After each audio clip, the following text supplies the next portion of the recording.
கர்த்தருடைய வார்த்தை நேராக முன்பாக போவோம். மல்கியாவின் புஸ்தகம் 3ஆம் அதிகாரம் 16ஆம் வசனத்தை நம்ம எல்லாரும் சேர்ந்து படிப்போம். அப்பொழுது கர்த்தருக்கு பயந்தவர்கள் ஒருவரோடு ஒருவர் பேசிக்கொள்வார்கள். கர்த்தர் கவனித்து கேட்பார். கர்த்தருக்கு பயந்தவர்களுக்காகவும் அவருடைய நாமத்தை தியானிக்கிறவர்களுக்காகவும் ஞாபக புஸ்தகம் ஒன்று அவருக்கு முன்பாக எழுதப்பட்டிருக்கிறது. அன்றைக்கு பல வாரங்களாக நாம் தேவனுடைய நாமத்தை குறித்து பார்த்து கொண்டு வருகிறோம். தேவனுக்கு ஏராளமான பெயர்கள் இருக்கின்றது. ஒவ்வொரு பெயர்களும் ஞான அர்த்தமுடையவைகள். சர்வ சாதாரணமாக அவைகளெல்லாம் நாம் எடுத்துக்கொள்ள முடியாது. ஒவ்வொரு பேரும் அது புஷ்டியுமாக இருக்கின்ற ஒரு காரியங்கள். முதலாவது, நம்ம பல பேர்கள் இருந்தாலும் இயேசு என்ற பேரில் ஆரம்பிச்சிருக்கணும். ஆனால் நிறைய காரியங்களை வரக்கூடிய நாட்களை பார்ப்போம். இப்பொழுது எல்ஷடாய் என்று சொல்லக்கூடிய ஒரு நாமத்தை நாம் தியானிக்க ஆரம்பித்திருக்கிறோம். எல்ஷடாய் என்று சொன்னால் ஒவ்வொரு வாரமும் மூன்று அர்த்தம் சொல்வது போல ஒரே அர்த்தத்தை மட்டும் சொல்லி பேசி நம்ம கடந்து போவோம். மூன்றாவது அர்த்தத்தை பார்த்து கொண்டு வருகிறோம். போதுமானதுக்கும் அதிகமானவர் என்ற தலைப்பின் கீழாக பார்க்கின்றோம். போதுமானதுக்கும் அதிகமானவர் என்று சொல்லும்போது நாம் முதலாவது சில வசனங்களெல்லாம் பார்த்தோம். அதை தொடர்ந்து எப்படி தேவன் இரக்கத்தில் மன்னிப்பதில் போதுமானதற்கும் அதிகமானவராக இருக்கிறார் என்பதை பற்றி நம்ம பார்க்க ஆரம்பித்தோம். அதை தொடர்ந்து பொருளாதார வாழ்வு என்று வரும்போது, நம்மை ஆசிர்வதிப்பது என்று வரும்போது கூட தேவன் எப்படி நம்மை ஆசிர்வதிக்கிறார் என்று சொன்னால், ஏதோ குறைவாக அல்ல, ஏதோ கஞ்சத்தனம் பண்ணி கிடையாது, பிசினித்தனம் பண்ணி கிடையாது.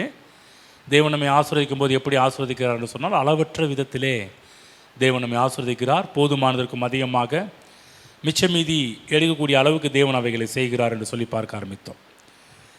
நம்ம ஆதாம்லேருந்து பேசிட்டு வரோம். ஆரம்பத்திலிருந்து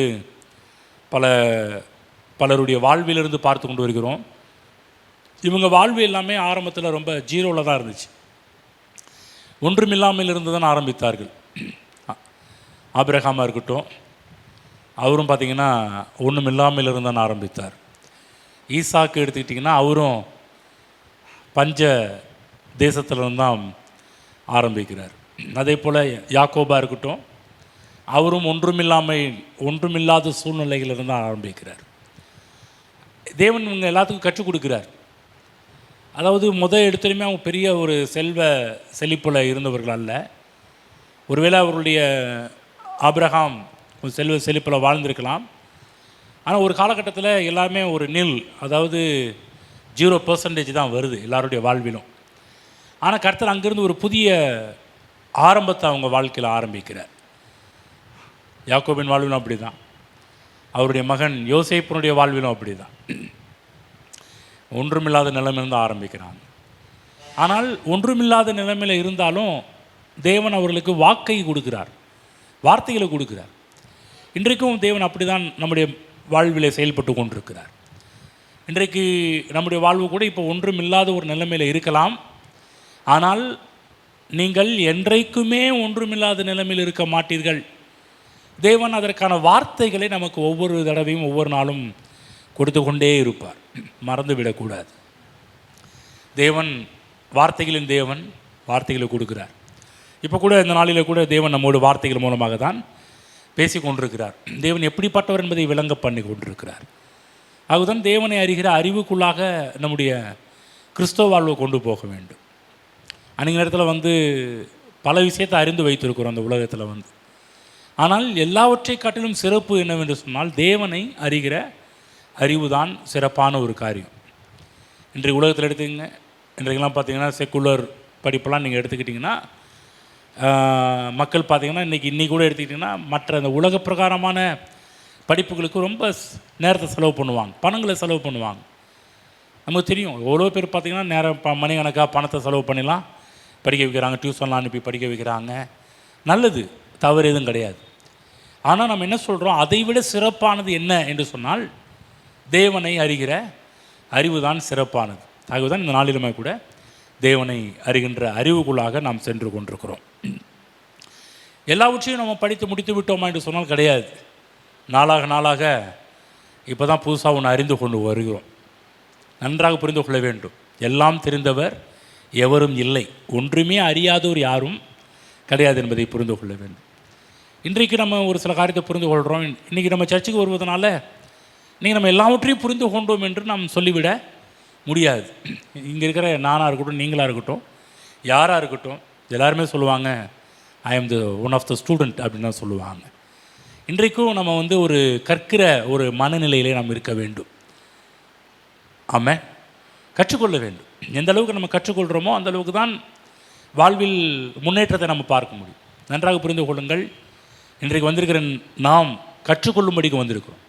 கற்றுக்கொண்டோமா என்று நாம் யோசித்து பார்ப்போம் என்று சொன்னால், இப்போ தான் எந்த ஒரு ஆளாக நீங்கள் எடுத்துக்கிட்டாலும், எந்த ஒரு முன்னேற்றத்தின் பாதையில் செல்லுகின்ற ஆட்களாக நீங்கள் எடுத்துக்கொண்டாலும், அவங்க எல்லோரும் சொல்கிற ஒரு பெரிய ஒரு ஸ்டேட்மெண்ட் என்ன அப்படின்னிங்கன்னா, இப்போ தாங்க நான் ஸ்டார்ட் பண்ணுறேன் அப்படின்னுவாங்க.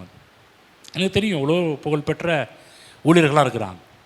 அவங்களாம் சொல்கிற ஒரு கருத்து என்னவென்று சொன்னால், இப்போ தான் நான் வேதத்தை ஸ்டார்ட் பண்ணுறேன் அப்படின்னுவாங்க. எத்தனை வருஷம் கழிச்சு?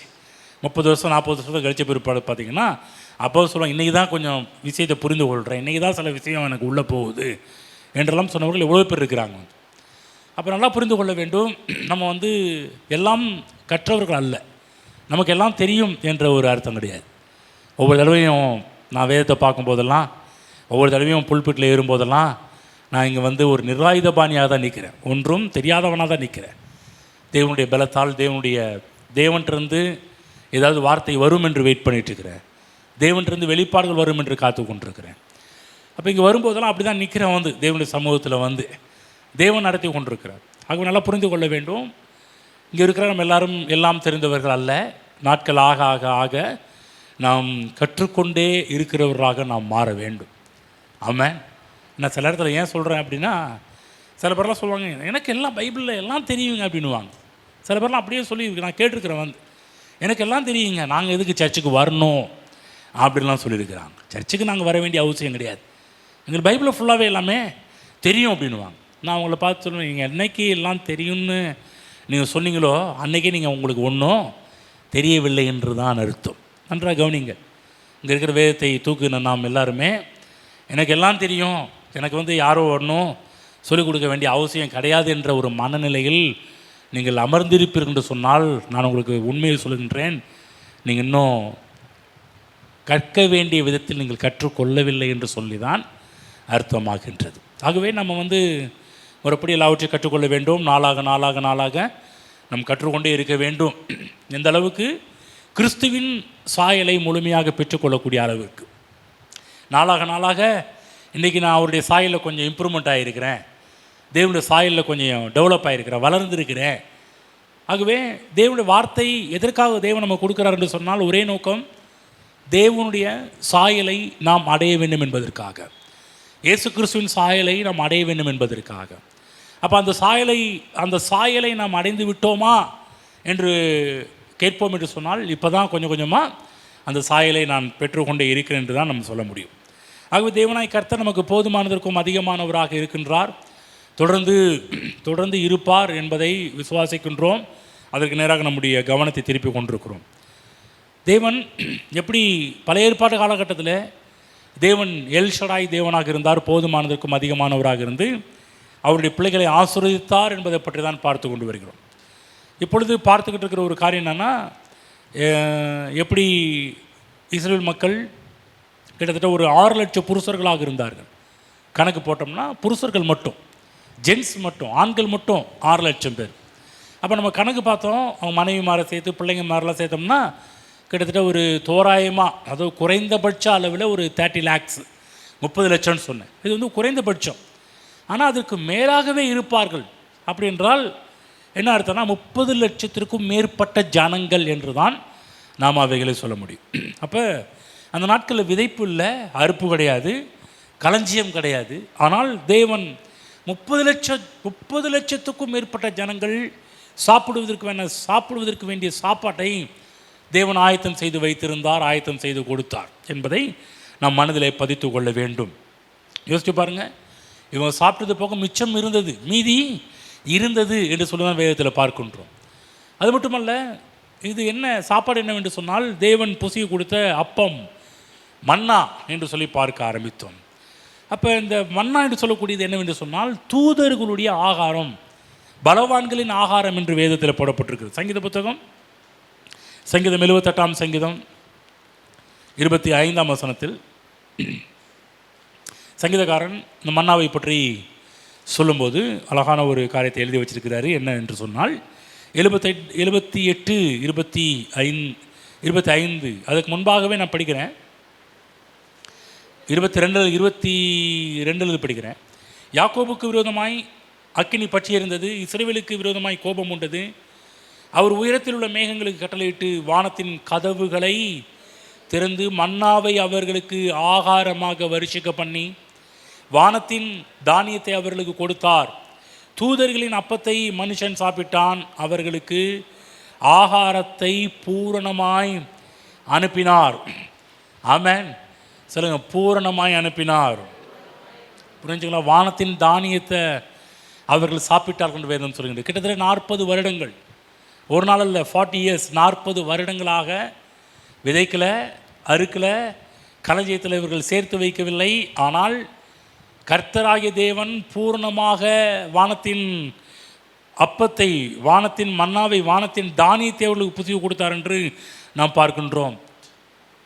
எப்படி என்று சொன்னால் ஒவ்வொரு நாளும் மன்னா வண்டி வண்டியா, லோடு லோடா, லாரி லாரியா வந்து இறங்கினது இஸ்ரவேலின் பாளையத்தின் வனாந்திரத்திலே. ஆமென். யோசிச்சு பாருங்க. இன்னொரு வசனம் படிப்போம், 78, 23ஆம் வசனம் படிப்போம். 78, 23. அவர் உயரத்தில் உள்ள மேகங்களுக்கு கட்டளையிட்டு வானத்தின் கதவுகளை திறந்து, ஆமென், வானத்தின் கதவுகளை திறந்து மன்னாவை அவர்களுக்கு ஆகாரமாக வருஷிக்க பண்ணினார். எப்படி வருஷிக்க பண்ணினார்? 25 சொல்லப்பட்ட பிரகாரமாக பூரணமாய் தேவன் அவர்களுக்கு அனுப்பினார். வானத்தின் மதகுகளை திறந்து, சொல்லுங்கள் மதகுகள், ஃப்ளட் கேட்ஸ்ன்னு சொல்லுவோம். வானத்தின் மதகுகளெல்லாம் தேவன் வந்து திறக்கிறார் அவருடைய பிள்ளைகளுக்கு ஆகாரம் கொடுக்கும்படிக்கு. ஆமென். மதகுன்னு சொன்னால் சாதாரணமாக நம்ம எப்படி இந்த மேட்டூர் டேம்லலாம் ஒவ்வொரு மதகாக திறந்து விடுறாங்க பாருங்கள், அந்த மாதிரி வானத்தின் மதகுகளாம் கேட்டெல்லாம் தேவன் ஓப்பன் பண்ணி விடுறார். பரிபூர்ணமாய் தேவன் அவர்களுக்கு அனுப்பினார். ஒரு குறையும் இல்லை, பரிபூர்ணம். அப்போ தேவன் அவருடைய பிள்ளைகளுக்கு போஷிக்கும் போதெல்லாம் எப்படி போஷிக்கிறாரு? பற்றாக்குறையிலிருந்து ஏதோ வச்சிக்க, தொட்டுக்க, வலிச்சிக்க என்ற அந்த மாதிரி நிலைமையில் கிடையாது. தேவன் பரிபூர்ணமாக அவர்களுக்கு மன்னாவை கொடுக்க ஆரம்பித்தார்.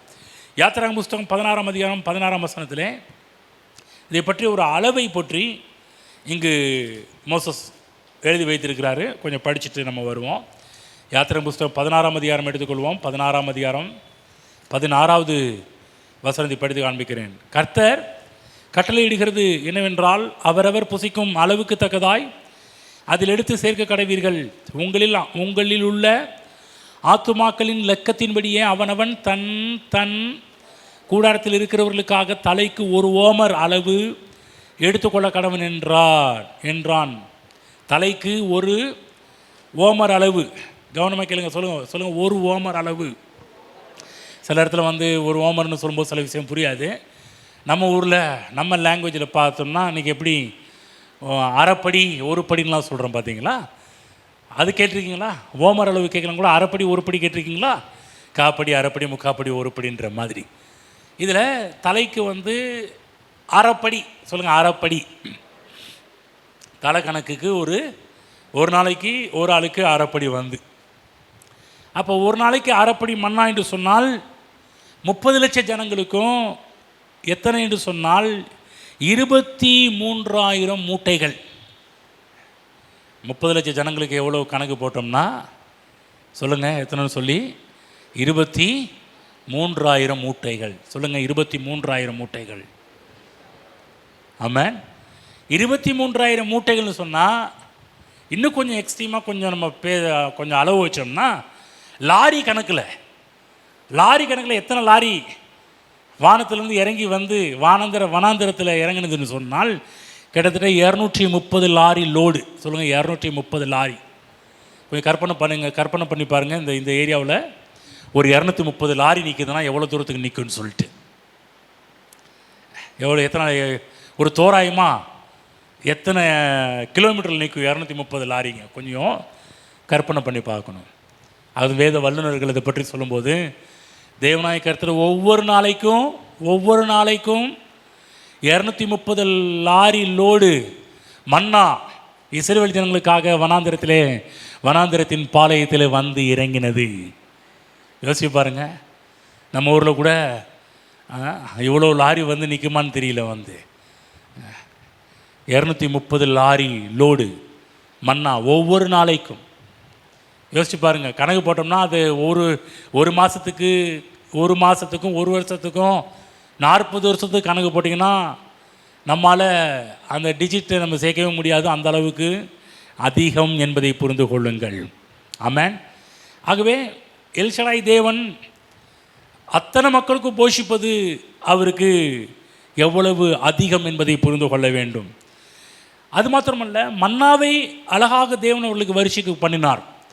நல்லா சொல்லுங்க பார்க்கலாம். 230 லாரி லோடு எத்தனை நாளைக்கு? ஒரு நாளைக்கு. புரியுதுங்களா? கணக்கு போட்டிங்கன்னா இன்ட்டு 30 இன்ட்டு 12 கணக்கு போட்டிங்கன்னா அது எங்கேயோ போய் நிற்கும். நீங்கள் கணக்கு போட்டு சொல்லுங்கள் எவ்வளோ வருதுன்னு சொல்லி. இப்போ கணக்கு போடாதீங்க, வீட்டில் போய் ஒரு தோராயமாக கணக்கு போட்டு பார்த்துட்டு 40 வருஷத்துக்கு எத்தனை லாரி லோடு இஸ்ரவேல் ஜனங்களுக்காக தேவன் வானத்தின் மதகுகளை திறந்து கொண்டு வந்து கொட்டினார் என்பதை பார்த்தால் நம்முடைய உள்ளம் ஆச்சரியத்தால் நிரம்பும். ஆமென். அத்தனை மகளுக்கு அனுப்பித்தார். நான் உங்களுக்கு எல் ஷடாய் தேவன், போதுமானதற்கும் அதிகமானவர். சில பேர்லாம் என்ன பண்ணாங்கன்னா, ஆண்டவர் சொன்னார் இவ்வளோதான் சேர்க்கணும்னு சொன்னார். நம்ம ஆட்கள் என்ன பண்ணாங்கன்னா, நாளைக்கு ஒரு வேளை கர்த்தர் போஷிக்காமல் விட்டா என்ன பண்ணு சொல்லி அடுத்த நாளைக்கு எக்ஸ்ட்ரா சேர்த்தானுங்க. சேர்த்தா என்ன நடந்துச்சுன்னா, ஒரு நாளைக்குள்ளே அடுத்த நாளே பார்த்தீங்கன்னா அது புழு வச்சிருச்சு. ஆகவே கர்த்தர் அவங்க மேலே கோவப்பட்டார். வந்து நான் தான் சொன்னல, அன்னன்றைக்குள்ள காரியத்தை நீங்கள் எடுத்து சாப்பிடணும்னு சேர்த்து வைக்கக்கூடாது. இவங்க என்ன நினச்சாங்க, ஒருவேளை கர்த்தர் நாளைக்கு கொடுக்காம போயிட்டா என்ன பண்ணுறதுன்னு மன்னாவை சேர்த்து வச்சாங்க. அடுத்த நாள் அது வந்து புழுத்து போயிடுச்சு. வந்து ஆனால் கர்த்தர் நல்லவர் பாருங்கள். ஆனால் தேவன் பார்த்திங்கன்னா, இந்த வெள்ளிக்கிழமை தேவன் சொன்னார், சனிக்கிழமை என்ன பண்ணுங்கன்னா அன்றைக்கி வந்து நீங்கள் போய் ஓய்வு நாளில் மன்னா எடுக்க போகக்கூடாது. ஆனால் அந்த ஓய்வு நாள் வாரத்துக்கு முந்தின நாள் உங்களுக்கு ஓய்வு நாளுக்குரிய மன்னாவையும் உங்களுக்கு வரிசைக்கு பண்ணுவேன்னார். வந்து யோசிச்சு பாருங்கள். அப்படி என்று சொன்னால் வெள்ளிக்கிழமையே ஒரு ஆளுக்கு அரைப்படியில் ஒரு படி மன்னாவை சேகரித்தார்கள். தேவன் கிருபையாய். அப்போனா அன்னைக்கு லாரி லோடு 230 லாரி லோடு கிடையாது. அன்னைக்கு 230 ப்ளஸ் எத்தனை வருதுங்க? 460. வெள்ளிக்கிழமை எத்தனை லாரி லோடு வந்து இறங்க? 430 லாரி லோடு வந்து இறங்குது. வந்து அப்போ கேட்கலாம், ஏங்க அப்போ அடுத்த நாள் வந்து அவங்களுக்கு கெட்டு போயிருக்காதா? தேவன் அவர் ஒரு காரியத்தை சொன்னார் என்றால் அதன்படி நாம் செய்வோம் என்றால் தேவன் நமக்காக என்ன வேணாலும் செய்வார். அதே போல் தேவனுடைய வார்த்தை மீறி எது செஞ்சாலும் அது தீமையாக முடியும். தேவனுடைய வார்த்தைக்கு இசைந்து நாம் செய்வோம் என்றால் என்னை கனம் பண்ணுகிறவனை நான் கனம் பண்ணுவேன் என்று கர்த்தர் தேவன் நமக்கு சொல்லியிருக்கிறார். ஆமென். ஆகவே நன்றாக புரிந்து கொள்ளுங்கள், தேவன் அவ்வளவு அழகாக அவர்களுடைய சாப்பாட்டு காரியத்தை தேவன் பார்த்து கொண்டார். தேவ பிள்ளைகளே, உங்களுக்கும் அதே மாதிரி தான். நம்ம வந்து பழைய ஏற்பாடு காலத்தில் அப்படி நடந்துச்சு, அது அவங்க அன்றைக்கி ஒரு நாள் அவங்க நடந்துச்சு, இன்றைக்கெல்லாம் நமக்கெல்லாம் அப்படி இல்லை அப்படின்னு நம்ம அப்படி எடுத்துக்கொள்ளக்கூடாது. தேவனாய கர்த்தர் அவர் மாறாதவர். அன்றைக்கு என்ன அவருடைய பிள்ளைகளுக்கு செய்தாரோ அதை விட சிறப்பாக இன்றைக்கு தேவன் நமக்கு செய்வார். இன்றைக்கி ஒருவேளை சாப்பிட்றது கூட வழி இல்லாமல் நீங்கள் இருந்துக்கிட்டு இருக்கலாம். ஆனால் தேவன் அவர் எல் ஷடாய் தேவன் என்பதை விசுவாசியுங்கள், உச்சரியுங்கள், தியானியுங்கள். உங்களுக்கு சாப்பாட்டு செலவு எல்லாமே அவர் கர்த்தர் பார்த்து கொள்வார், மிச்சம் மீதி எடுக்க பண்ணுவார். ஆமென். ருசியான பலமான சாப்பாடை எப்படி அவங்க சாப்பிட்டாங்களோ அதே போல் நீங்களும் சக்க சாப்பாடெலாம் சாப்பிட்டு இருக்க மாட்டீங்க. ருசியான பலமுள்ள சாப்பாடை சாப்பிடும்படி கர்த்தர் உங்களுக்கு அனுக்கிரகம் செய்வாராக. ஆமென். அதே போல் பழைய ஏற்பாடு காலத்திலே மன்னாவை மட்டுமல்ல, இந்த மக்கள் சாப்பிட்றதுக்கு இறைச்சி கேட்டார்கள், கறி கேட்டாங்க. தேவன் அதிலே எவ்வளவு நல்லவராக இருந்தார் என்பதை பாருங்கள். என்னாகும் புஸ்தகம் 11ஆம் அதிகாரம் எடுத்துக்கொள்வோம். என்னாகமம் 11 அந்த அதிகாரத்தில் 21ஆம் வசனத்தையும் 22ஆம் வசனத்தையும் படித்து காமிக்கிறேன். அதற்கு மோசே, என்னோடு இருக்கிற காலாட்கள் 6,00,000 பேர் 1 மாதம் முழுவதும் புசிக்கும்படி அவர்களுக்கு இறைச்சி கொடுப்பேன் என்று சொன்னீரே. ஆடு மாடுகளை அவர்களுக்காக அடித்தாலும் அவர்களுக்கு போதுமா? சமுத்திரத்து மச்சங்களை எல்லாம் அவர்களுக்கு சேர்த்தாலும் அவர்களுக்கு போதுமா என்றான். கவனமாக கேளுங்க. எப்போதுமே சில இடத்துல வந்து நம்முடைய மூளை பார்த்திங்கன்னா ஒரு சின்ன மூளை. சிலர் தேவன் பெருசாக பேசுவார். நம்ம வந்து இது எதுக்குங்க, இதெல்லாம் டூ மச்சா தெரியலையா? முதல் ஏதேன் தோட்டத்தை பற்றி பார்க்கும்போது பார்த்திங்கன்னா தேவன் 2 பேருக்காக 4 தேசங்களை அடக்கிய தோட்டத்தை கொடுத்தார். நம்ம இருந்தால் என்ன சொல்லுவோம், ஏங்க 2 பேருக்கு இவ்வளோ பெரிய தோட்டமா, இது பெரிய டூ மச்சா இல்லை? 2 பேருக்கு இவ்வளோ கனிகளா, இவ்வளோ மரங்களா, 2 பேருக்காக இவ்வளோவா? நம்ம நினைப்போம், டூ மச்சுன்னு நினைப்போம். தேவன் எப்போதுமே அவர் சொல்லுவார், அவருடைய பிளானே அவருடைய திட்டமே பார்த்திங்கன்னா உன்னை கடவுள் ஆசீர்வதிக்கும் போதெல்லாம் உங்கள் வாழ்வில் அமைக்கி குலுக்கி சரிந்து விடும்படி தான் மனிதர்கள் உங்கள் மடியிலே போடும்படி கர்த்தர் உங்களுக்கு செய்வார் என்பதை புரிந்து கொள்ளுங்கள். இப்போ மோசஸ் அவருடைய மூளைக்கு அது எட்டில், இது எப்படி முடியும், இது எப்படி ஆகும்? அவர் ஒரு கால்குலேஷன் போடுறாரு. என்ன போடுறாருன்னா, எங்கள் சமுத்திரத்தில் இருக்கிற எல்லா மச்சங்களும் கொண்டு வந்து கொடுத்தாலும் இந்த பசங்களுக்கு பத்துமா என்று அவர் யோசிக்கிறார். எத்தனை இருக்கிற எல்லா ஆடு மாடுகளை அடித்தாலும் பத்துமா போதுமா என்று ஒரு கேள்வியை கேட்க ஆரம்பிக்கிறாங்க. அன்றைய நேரத்தில் மோசையினுடைய அறிவுக்கு அது எட்டவே இல்லை. சில நேரத்தில் நம்முடைய வாழ்வில் கூட நம்ம அறிவுக்கு சில நேரத்தில் எட்டவே எட்டாத சில விஷயங்கள்லாம். தேவன் சில காரியத்தை சொல்லும்போது, தேவன் சில காரியத்தை நம்மோடு பேசும்போது, தேவன் சில காரியத்தை வெளிப்பாடாக நம்முடைய வாழ்க்கையில் கொடுக்கும்போது நம்ம அதற்கு இசைந்து ஆமேன் ஸ்தோத்திரம் அது அப்படியே ஆவதாக என்று சொல்லணும். உடனே நம்ம குருவி மூளைக்கு கொண்டு வந்து நம்ம என்ன பண்ண, இது எப்படி ஆகும், இதெல்லாம் நடக்கிற காரியங்களா? எப்போதுமே விசுவாசிங்க ஊழியக்காரங்க சொல்கிற முதல் வார்த்தை, இது எப்படிங்க ஆகும், சாத்தியங்களா, சாத்தியக்கூறு உண்டா என்று உடனே கேட்பாங்க. நீங்கள் சொல்லணும், என் தேவனால் ஆகாத காரியம் ஒன்றும் இல்லை, மனுஷரால் கூடாதுதான், தேவனால் எல்லாம் கூடும். உடனே அவங்க அந்த மூளையை கொண்டு போய் தகவலை கொடுக்கணும், சத்தியத்தை அனுப்பணும், வார்த்தையை அனுப்பணும். தேவனால் கூடாத காரியம் ஒன்றும் இல்லை. இங்கே பார்க்குறோம், மோசஸ் வந்து அவருடைய சின்ன மூளைக்கு அவருடைய அறிவுக்கு வந்து எட்டில், ஆகவே இப்படிப்பட்ட காரியத்தை பேச ஆரம்பிக்கிறாரு. 31ஆம் வசனம் படித்து காமிக்கிறேன் அந்த பகுதியில் 31. அப்பொழுது கர்த்தரிடத்திலிருந்து புறப்பட்ட ஒரு காற்று, சொல்லுங்கள் ஒரு காற்று, நல்லா அழுத்தம் திருத்தமாக சொல்லுங்கள் ஒரு காற்று. அப்படின்னா என்ன அர்த்தம்னா, தேவன்கிட்ட ஏராளமான காற்று இருக்குது.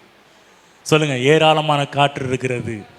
ஆனால் தேவன் ஏராளமான காற்றை பயன்படுத்தலை, ஒரு காற்றை பயன்படுத்தினார். ஆகவே வேதம் அழகாக அழுத்தம் திருத்தமாக ஒரு காற்று, சொல்லுங்கள் ஒரு காற்று சமுத்திரத்திலிருந்து காடைகளை அடித்து கொண்டு வந்து பாளையத்தை சுற்றிலும் இந்த பக்கம் ஒரு நாள் பிரயாணம் மட்டும், அந்த பக்கம் ஒரு நாள் பிரயாணம் மட்டும் தரையின் மேல் 2 முழ உயரம் விழுந்து கிடக்க செய்தது. யோசித்து பாருங்கள், ஒரு நாள் பிரயாணம் என்பது கிட்டத்தட்ட 8 மைல் தூரம் என்று சொல்கிறார்கள். பாளையத்தை சுற்றிலும் 8 மைல் அகலத்திலே 3 அடி உயரத்திற்கு காடைகள் குவிந்து கிடக்கின்றது. ஆமாம், 3 அடி, சொல்ல 3 அடி. இது எத்தனை அடி வரும் இன்ஜினியர்? இது எத்தனை அடி? 3 அடி வருங்களா? இந்த திட்டு 3 அடி. அப்போ கொஞ்சம் யோசிச்சு பாருங்க, இந்த பக்கம் பைபிளில் போடப்பட்டிருக்குது ஒரு நாள் பிரயாணம், இந்த பக்கம் ஒரு நாள், அந்த பக்கம் ஒரு நாள் பிரயாண தூரம் மட்டும் கிட்டத்தட்ட 3 அடி தூரத்துக்கு குவிந்து கிடக்குது. எது? காடைகள். மலையா காடைகள் குவிந்தது. இஸ்ரேல் மக்கள் புறப்பட்டு போய் தேவைக்கும் அதிகமாக அள்ளினார்கள், காடைகளை குவித்தாங்க. ஆமென், நன்றாக புரிந்து கொள்ளுங்கள். ஒவ்வொருவரும் காடைகளை தங்களுக்கென்று குவித்து வைத்தார்கள். ஆமென். காடைகள்னு சொல்லக்கூடியது இந்த காடை வித்தியாசமான காடை. நம்ம ஊரில் இந்த பிராய்லர் கோழின்னு சொல்கிறாங்க பாருங்கள். இந்த பிராய்லர் கோழி அதிகமாக பார்த்திங்கன்னா வேகத்தில் பறந்து போகாது. நம்ம நாட்டுக்கோழிங்க பார்த்திங்கன்னா நீங்கள் இப்போ லைட்டாக துறத்துனாலே சில இடத்துல இந்த பருந்து இன்னொன்று சொல்லுவாங்களே, அது என்னது பேகா, கோழியை பிடிக்க வருமே, கழுகு, இன்னொன்று பருந்து, இன்னொன்று வல்லூரா, கோழியை பிடிக்க வரப்போ இந்த தாய் கோழி பார்த்தீங்கன்னா அவ்வளோ தூரத்துக்கு உயர்ந்து பறந்து போய் அடிக்கும் பாருங்க. நாட்டுக்கோழிங்களாம் அப்படி. ஆனால் இந்த பிராய்லர் கோழிங்க அவ்வளோ வேகத்தில் போகாது. வேத வல்லுநர்கள் சொல்கிறாங்க, இந்த காடைகள் எல்லாம் அவ்வளோ வெயிட்டு, நல்ல கறி உள்ள காடைகள். நம்ம ஊரில் காடைகள் பார்த்துருக்கீங்களா? நம்ம ஊரில் காடைகள் பார்த்தாலே பார்த்தீங்கன்னா கறியே இருக்காது, வெறும் எலும்பாக தான் இருக்கும். வாங்கிறதுக்கே பார்த்தீங்க ஏன் தான் போய் வாங்கணுன்ற லெவலில் இருக்கும்.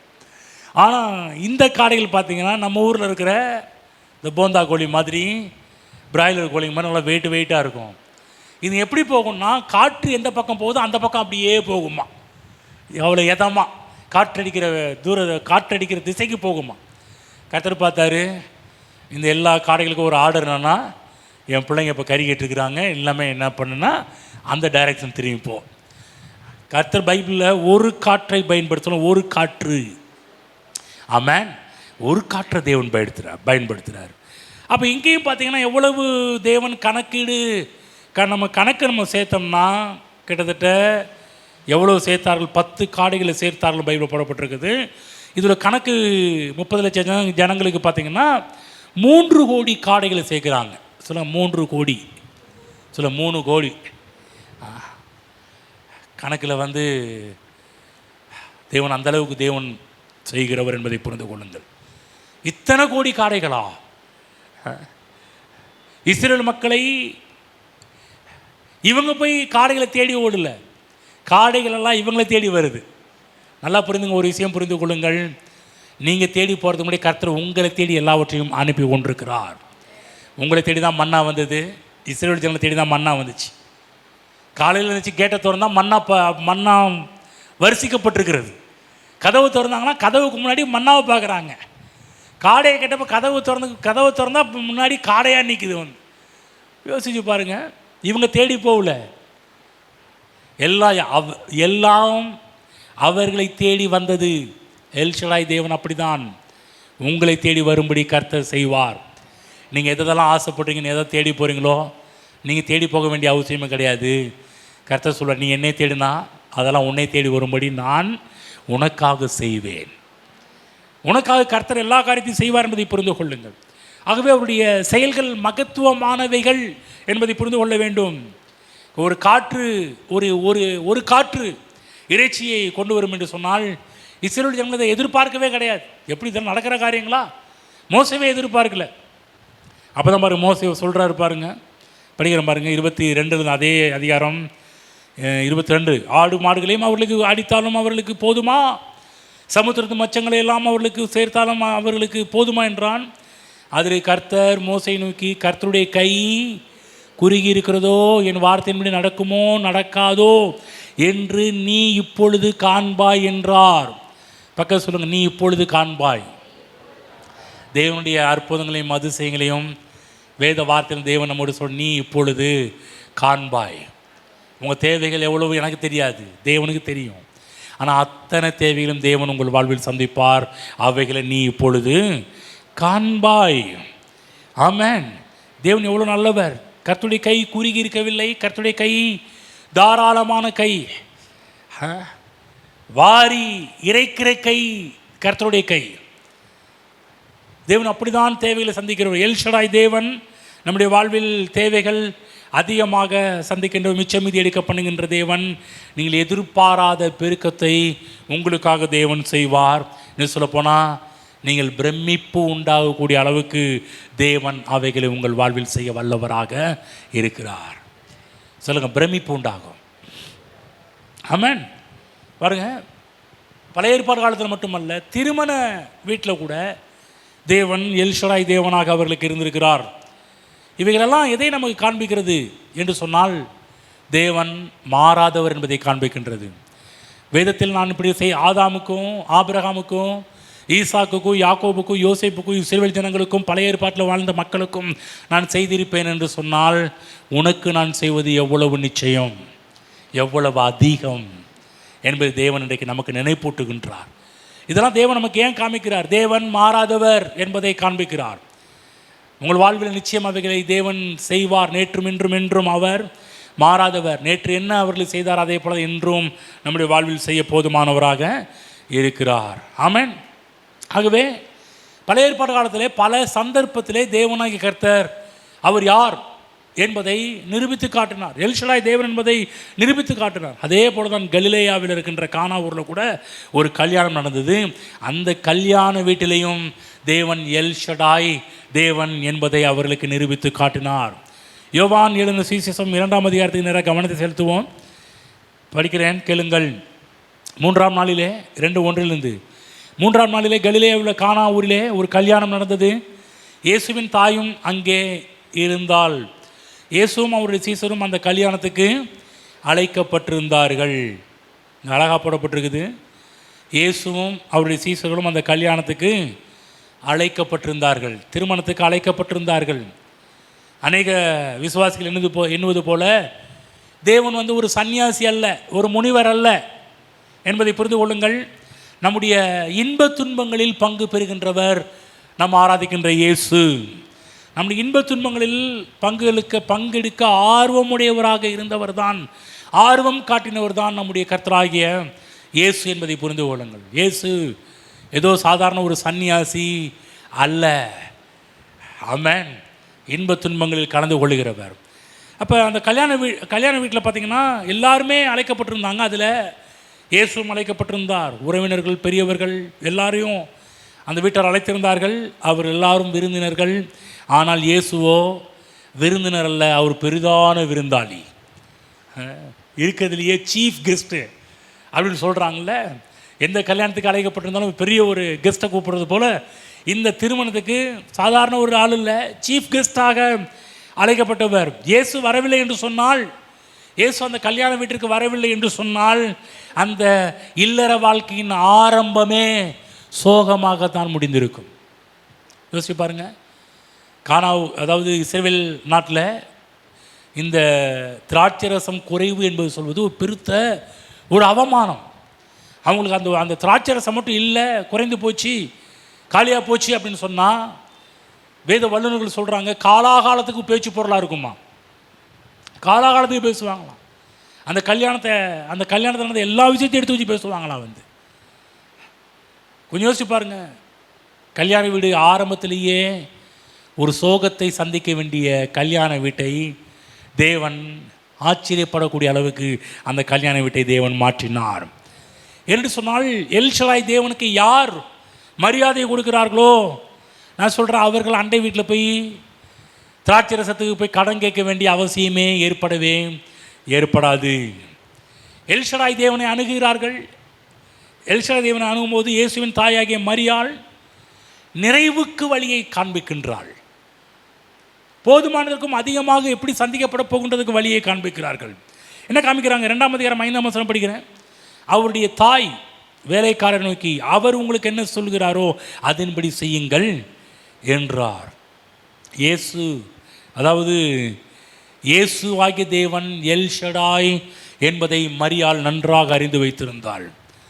அவருடைய நிறைவுக்கு வழி அவருடைய வார்த்தை என்பது அந்த அம்மாவுக்கு நல்லாவே தெரியும். நன்றாக கவனிங்கள் தேவ பிள்ளைகளே. அநேக விசுவாசிகள் தேவனுடைய வார்த்தையை கவனிக்காதபடிக்கு வெறுமனே ஜெபத்திலும் உபவாசத்திலும் அவங்க நேரம் செலவு செய்தால் அவர் பல காரியத்தை இழக்கிறார்கள்.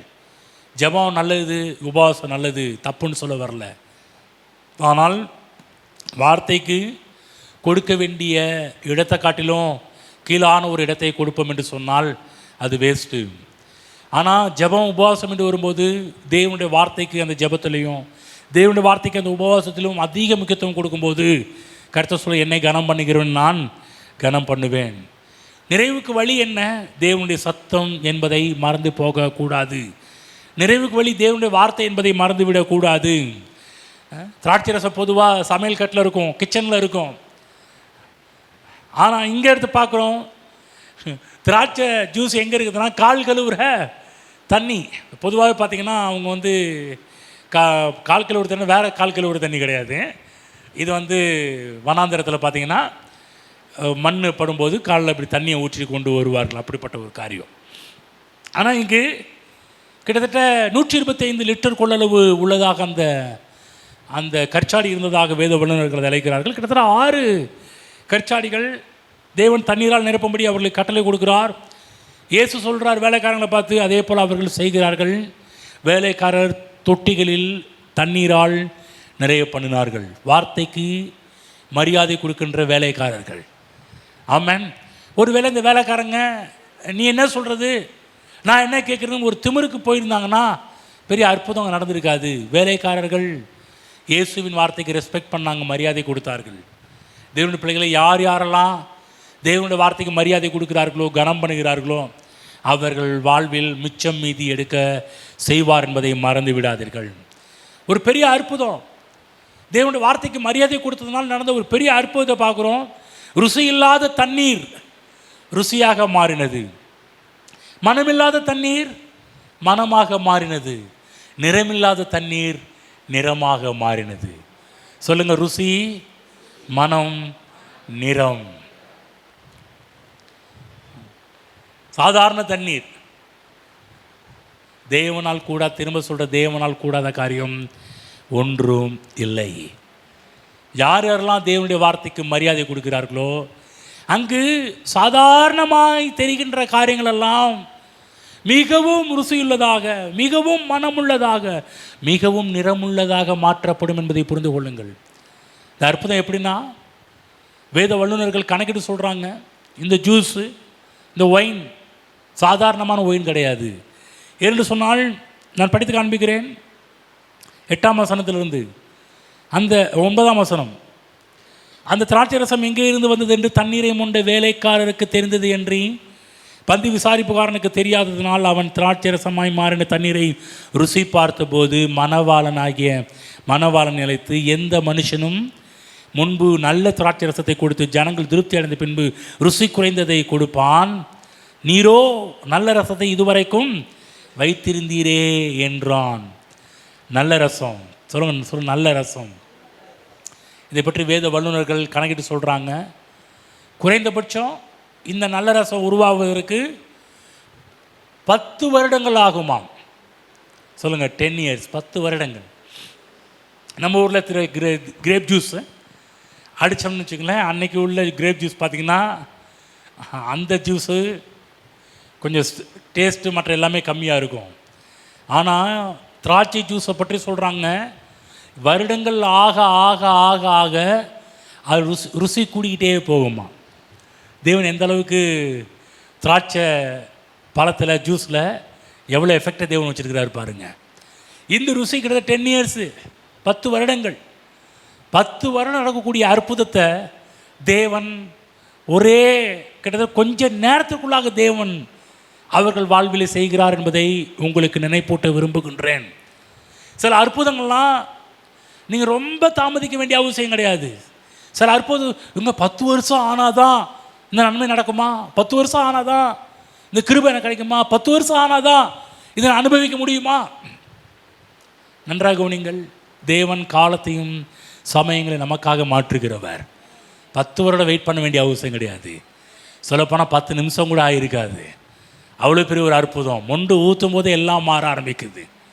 10 நிமிஷம் கூட இல்லை, சொல்லப்போனால் ஊற்றுற டைம் தான், ஊற்றுற செகண்டு தான். யோசிச்சு பாருங்கள், தேவனால் கூடாத காரியம் ஒன்றும் இல்லை. தேவன் மிச்சம் மீதி எடுக்க பண்ணுகிறவர். சாதாரண எல்லா காரியத்தையுமே தேவன் சூப்பராக மாற்றுகிற தேவன், சூப்பர் நேச்சுரலாக தேவன் மாற்றுகிறவர் நம்முடைய ஆண்டவர் என்பதை புரிந்து கொள்ளுங்கள். பாத்திரம் அந்த நேரத்தில் திருமண வீட்டிலே பாத்திரங்கள் நிரம்பி வழிந்தன. புதிய சரித்திரத்தை கர்த்தராகிய இயேசு கிறிஸ்து அங்கு உருவாக்கினார். ஏனென்று சொன்னால் தேவன் எல் ஷடாய் தேவன்.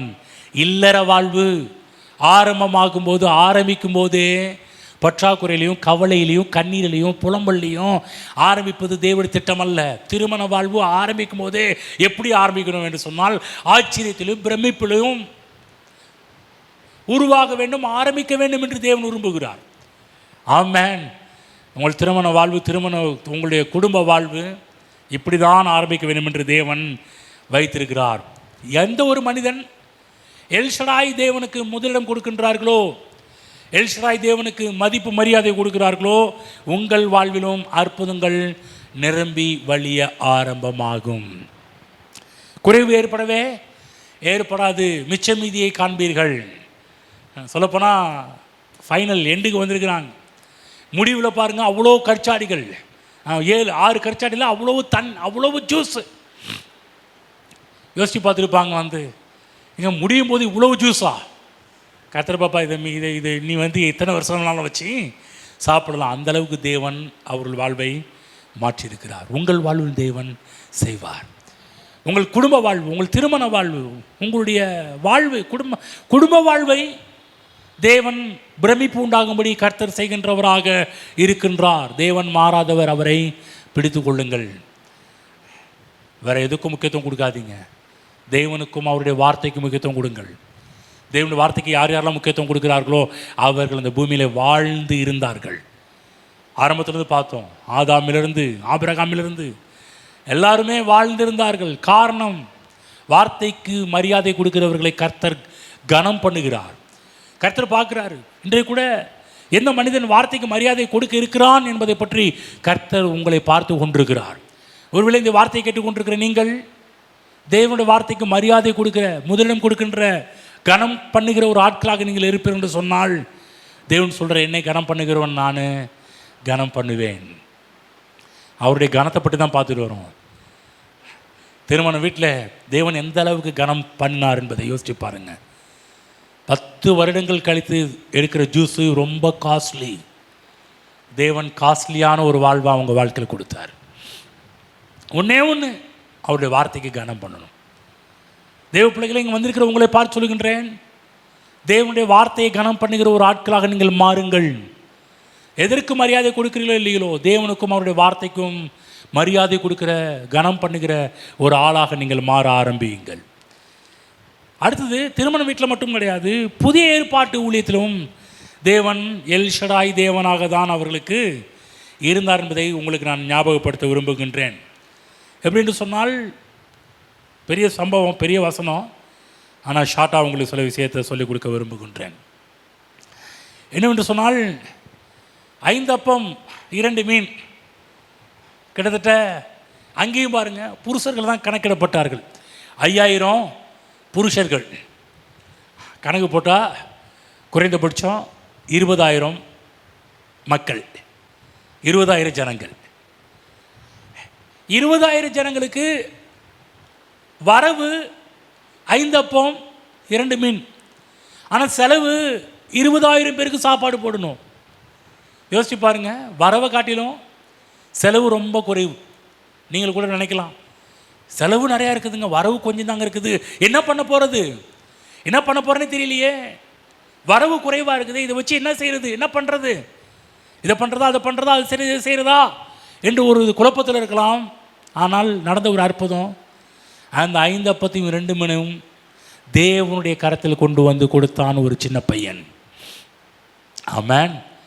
என்றைக்கு அது இயேசுவின் கரத்திற்கு செல்ல ஆரம்பித்ததோ அன்றைக்கு அற்புதங்களும் அதிசயங்களும் அங்கு நடக்க ஆரம்பித்தது. உங்கள் வாழ்வில் கூட தேவ பிள்ளைகளே, இயேசுவின் கரங்களுக்கு எந்த ஒரு காரியத்தை இருந்தாலும் நீங்கள் கொடுப்பீர்கள் என்று சொன்னால், தேவன் அவைகளை ஸ்தோத்திரம் பண்ணி சீசர்கள் கொடுக்க ஆரம்பித்தார்.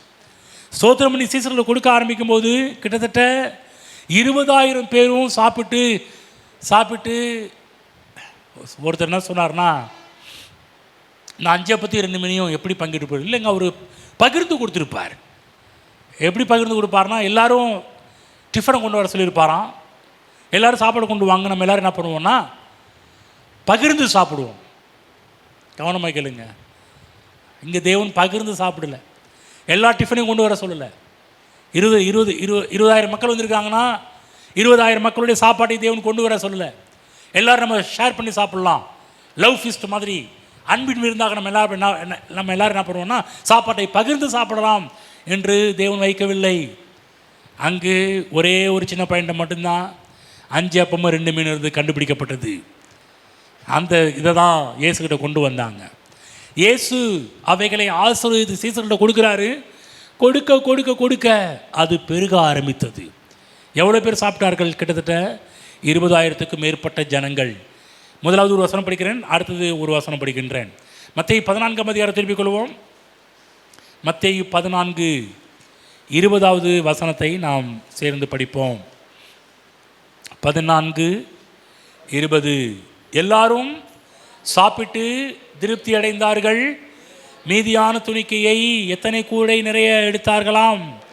12 கூடை நிறைய எடுத்தார்கள். தேவன் எல் ஷடாய். பகிர்ந்து சாப்பிட்டு பசி ஆகல. சில பேர் பகிர்ந்து சாப்பிட்டா கூட பசி ஆற்ற முடியாது, பற்றாக்குறையாக இருக்கும். இன்னும் கொஞ்சம் கிடைச்சா நல்லா இருக்குமேனு தோணும். ஆனால் இங்கு மீதி எத்தனை கூடை நிறைய எடுத்தாலும் 12 கூடை. இன்னொரு வசனம் படிப்போம். யோவான் 6ஆம் அதிகாரம் 12ஆம் வசனத்தை படிப்போம். 6:12.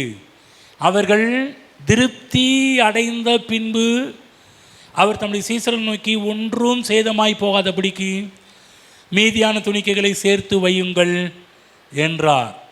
இந்த இடத்துல 2 விஷயத்தை காண்பிக்க விரும்புகின்றேன். முதலாவது மத்தேயுவில் படித்தோம். மத்தேயு சொன்னார், எல்லாரும் சாப்பிட்டு திருப்தி அடைந்தார்கள், மீதியான துணிக்கைகள் கிட்டத்தட்ட 12 கூடை நிறைய மிச்சம் மீதி எடுத்தார்கள். தேவன் இன்றைக்கும் மாறாதவர். என்று சொன்னால் நீங்கள் சாப்பிட்டு திருப்தியாகுவது மட்டுமல்ல, மிச்சம் எடுப்பது தேவனுடைய திட்டமாக இருக்கிறது. ஆகவே உங்கள் குடும்பத்தை குறித்து தேவனுடைய திட்டம் என்ன? இதுதான், மிச்சம் எடுப்பது. சில மிச்சம் எடுப்பது, சில மிச்சம் எடுப்பது. மிச்சம் எடுப்பதுனா வேறு மோட்டில் இல்லைங்க. சிம்பிளாக நம்ம இன்றைக்கி இருக்கிற மொழியில் சொல்லப்போனால், ஒரு மாதத்துக்கு சம்பாதிக்கிறீங்க, சம்பாதிச்சுட்டு நம்ம சம்பாத்தியம்லாம் போக மீதி உழவு இருக்கிறது என்று சொல்லக்கூடிய அளவு இருக்குது. புரியுதா? சில பேர் பார்த்தீங்கன்னா ஒவ்வொரு மாதம் சம்பாதிக்கும் போதெல்லாம் வரவை விட செலவு அதிகமாக இருக்கும். வரவு 8 செலவு 10 அப்படிதானே? அதனை அப்படி தான் சொல்லுவாங்க. அப்படி இருக்கும். வரவை காட்டிலும் செலவு அதிகமாக இருக்கும். சில சொல்லுவாங்க, ஏங்க சம்பாதிக்கிற காசு 10 தேதிக்குள்ளேயே அது 10 பறந்து போயிடுதுங்க அப்படின்னுவாங்க. சில பேர் 10 தேதி முடிகிறதுக்குள்ளேயே எல்லா காசு செலவு பண்ணி யார்கிட்ட கடன் வாங்கலாம், இவங்கள்ட்ட போய் கடன் வாங்கலாமா, அவங்கள்ட்ட போய் கடன் வாங்கலாமான்னு சொல்லி கடனுக்கு மேலே கடனை வாங்கி குவிக்கின்ற ஒரு காலகட்டத்தில் நம்ம பார்த்துருக்குறோம்.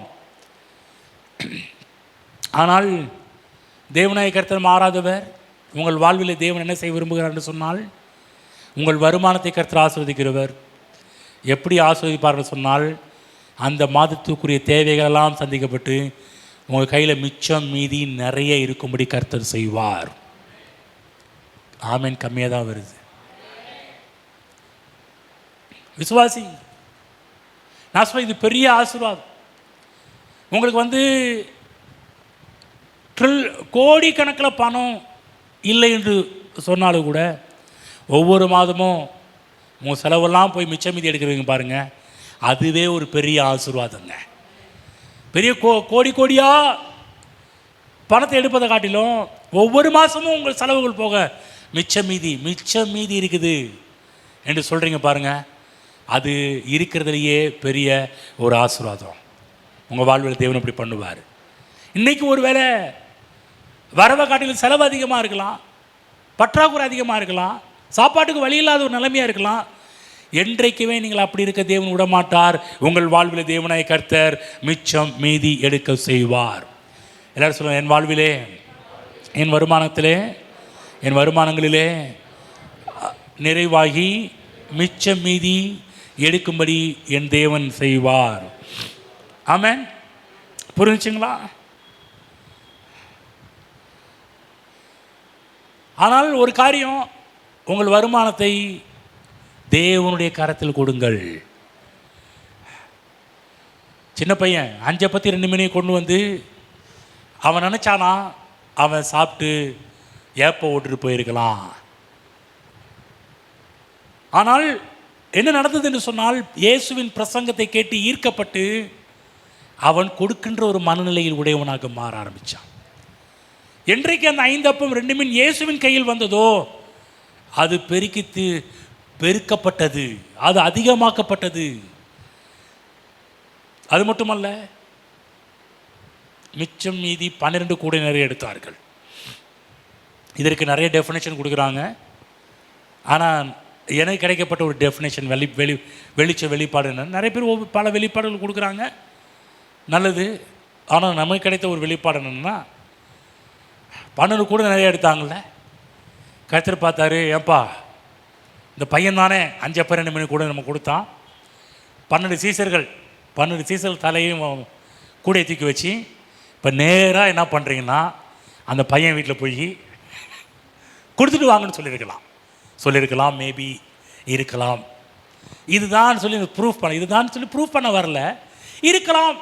ஏன்னு சொன்னால் தேவன் எப்போதுமே அவர் கொடுத்ததை திரும்ப அமுக்கி குலுக்கி சரிந்து ஒரு மடி மனிதர்கள் அவர்கள் மடியிலே போடுவார் என்பது வேத வாக்கியம்.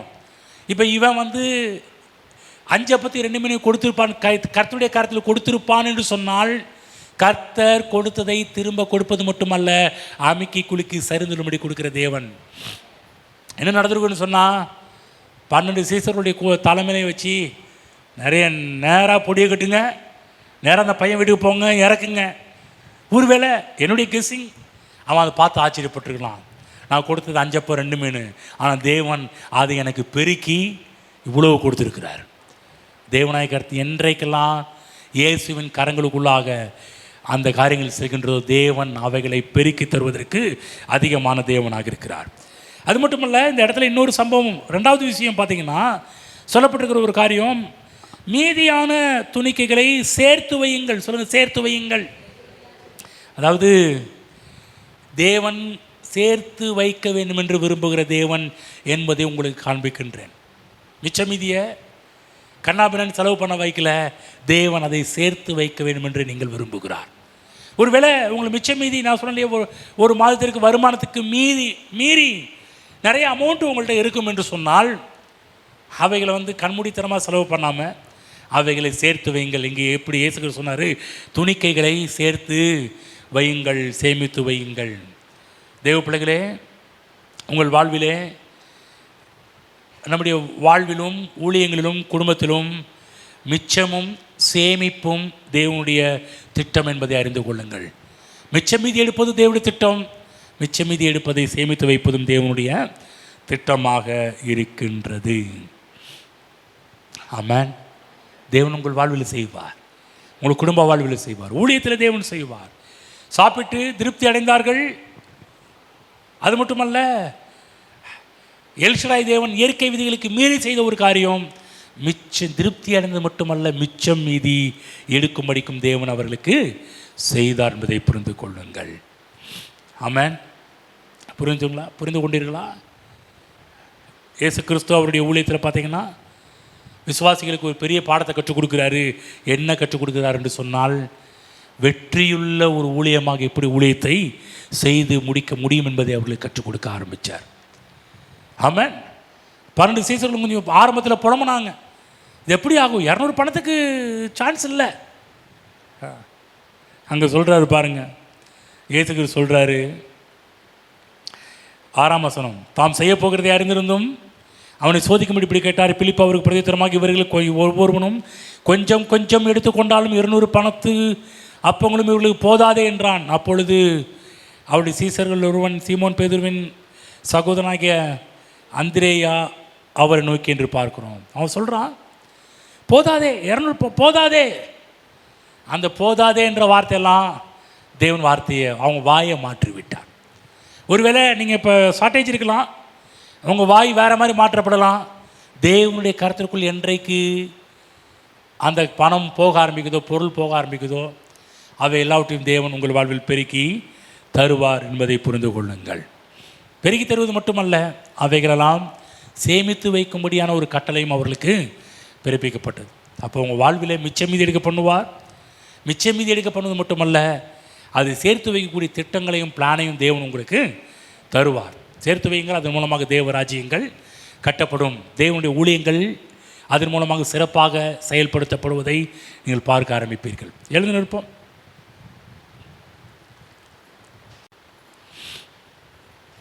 பழைய ஏற்பாட்டிலே தேவன் எல்ஷடாய் தேவனாக இருந்தார். திருமண வீட்டிலே தேவன் எல்ஷடாய் தேவனாக இருந்தார். புதிய ஏற்பாட்டு ஊழியத்திலேயும் தேவன் எல்ஷடாய் தேவனாகத்தான் இருந்தார், இருப்பார், இருக்கிறார். ஆமென். இன்றைக்கும் தேவன் மாறாதவர்.